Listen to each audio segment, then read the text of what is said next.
Past performance is no guarantee of future results. Content is offered for information purposes only. Unless stated otherwise, any and all individuals participating in the video are third parties that include both professional investors and individual investors who may not be licensed or certified by any institute or regulatory body. Unless stated otherwise, the views or opinions expressed may not reflect those of Seeking Alpha as a whole. The accuracy and completeness of content shared cannot be guaranteed. Seeking Alpha does not take account of your objectives or financial situation and does not offer any personalized investment advice. Seeking Alpha is not a licensed securities dealer, broker, U.S. investment advisor, or investment bank.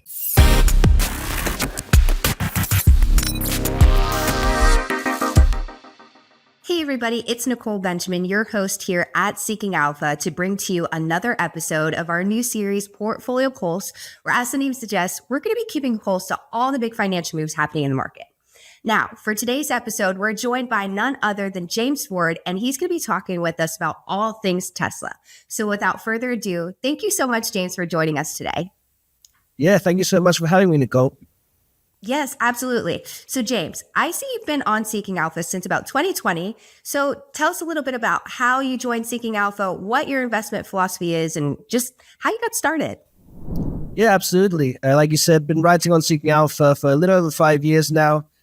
Something that just really spoke to me, kind of melded my two passions, which were economics and writing. I studied economics in university, and that's kind of when I started falling in love with macroeconomics and investing. And I was also a pretty prolific writer back there, wrote for my university newspaper. Back then, a bit more focused on, social issues and politics. That was my idealist side. Now I'm the bring out the pragmatic side when it comes to investing. So, always trying to keep emotions out of it, which of course is very important when it comes to investing. Love that. Well, I want to jump right in. You wrote an article, The Only Thing That Saves Tesla, but it's expensive.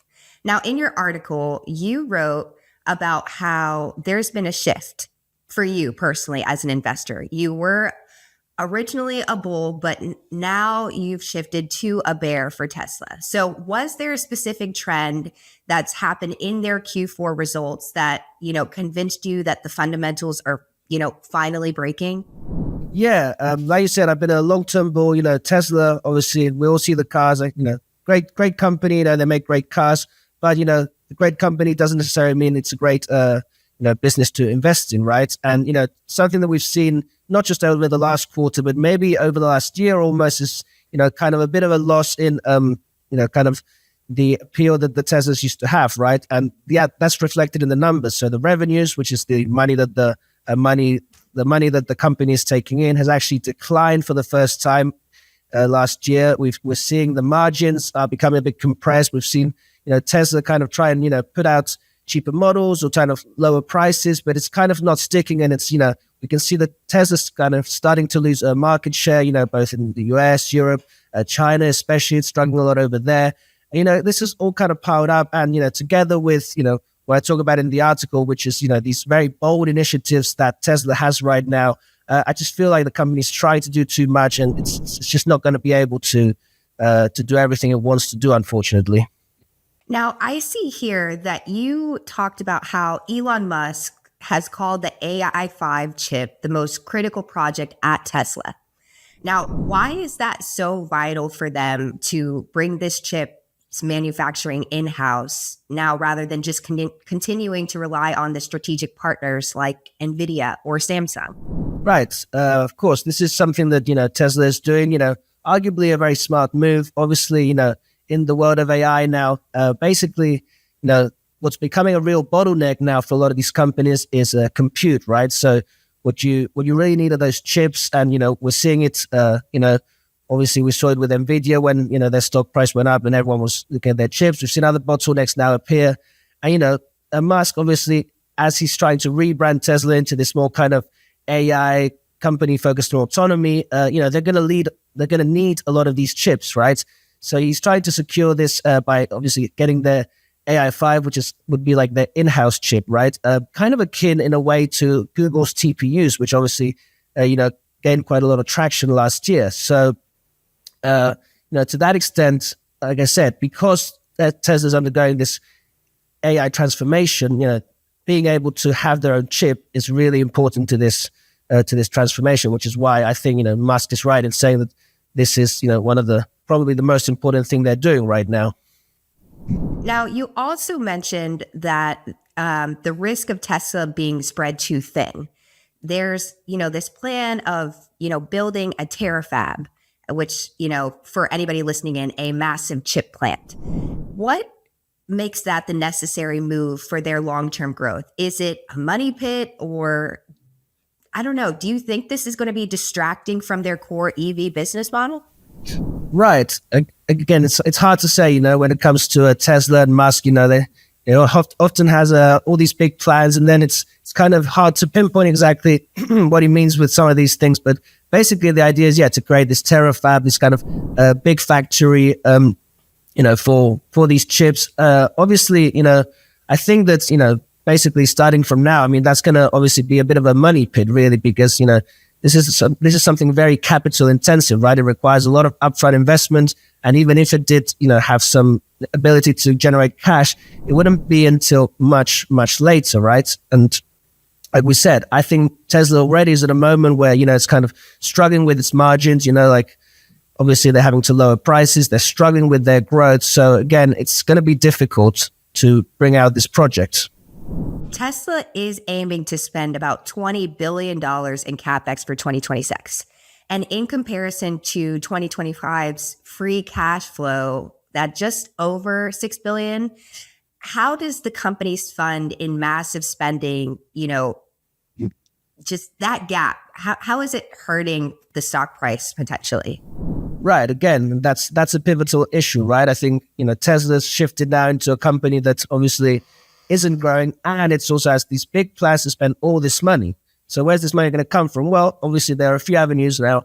I believe the company does have about 44 billion in cash in their balance sheet. So, they do have some runway to spend money. But of course, you can't just spend all your money when you're not bringing it in. So the real problem is that big difference, right? The 6 billion in free cash flow versus all that spending. So, generally there's a few ways you can fund this. You can either take more debt, you could issue equity, or again, you can kind of draw down on your cash reserves. But usually this isn't something that, investors take well, right? Taking more debt means having more interest expense. So that's an issue in the future. Or issuing equity means, you release more shares. So, the shares that are already in circulation are kind of worth less. So, to that extent, that puts the company and the stock in a position of vulnerability. Currently, Tesla is trading at a forward PE ratio of 200.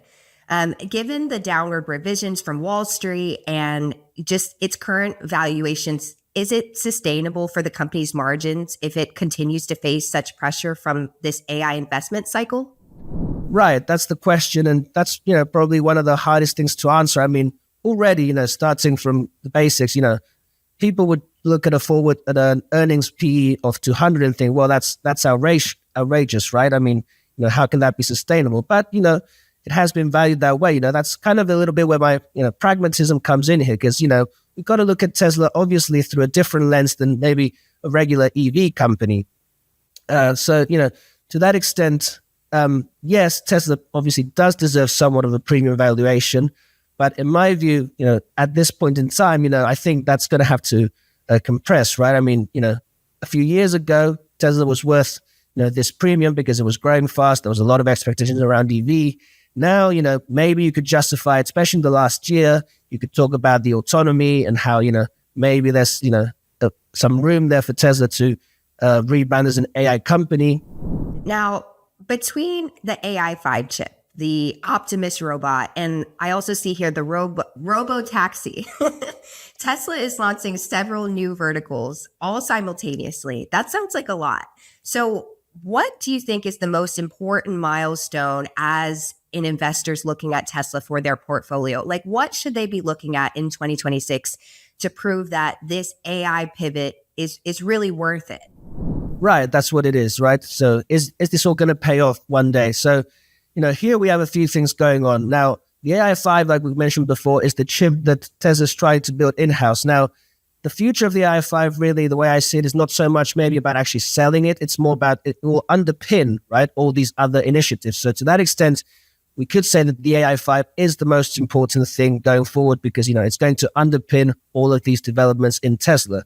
However, in terms of actual, we could say maybe consumer facing, what are investors looking at and, what's going to kind of make Tesla, successful at this point, it's going to be, in my opinion, winning what you might call the autonomy race. Now, I have one more question for you, just something to just throw out there. As you look at Tesla for, 2026 and the future ahead, every stock holds some risk. So in this regard, what under the most ideal circumstances would you like to see Tesla do just so, you would be considering them for the long haul? Right. Well, we need to see a couple of things, I think. Basically, we could break it down in terms of the fundamental business and maybe, their future prospects. So in terms of the fundamental business, I would like to see a bit of an improvement in what we've seen in the last year, basically, maybe hopefully an improvement, a return to growth, of course, in revenues and potentially, slight increase in the margins because, we've seen those getting squeezed and that's a bit of an issue. Hold Tesla accountable. It keeps kind of putting out milestones and, it's about hitting those milestones and, hopefully, eventually seeing some real revenues come in with all these AI initiatives, not just spending, right? So that's kind of what I think we would really need to start to see to actually, for me to consider Tesla a good investment again. All right. Well, let's wrap things up there for today. Thank you, James, so much for joining us. It has been a pleasure. And for everybody that's listening in, go ahead, take a look at the Pragmatic Investor, see if that's the right investing group for you, and check out Tesla, see if that's going to be right for your portfolio. And we'll see you again here on Portfolio Pulse.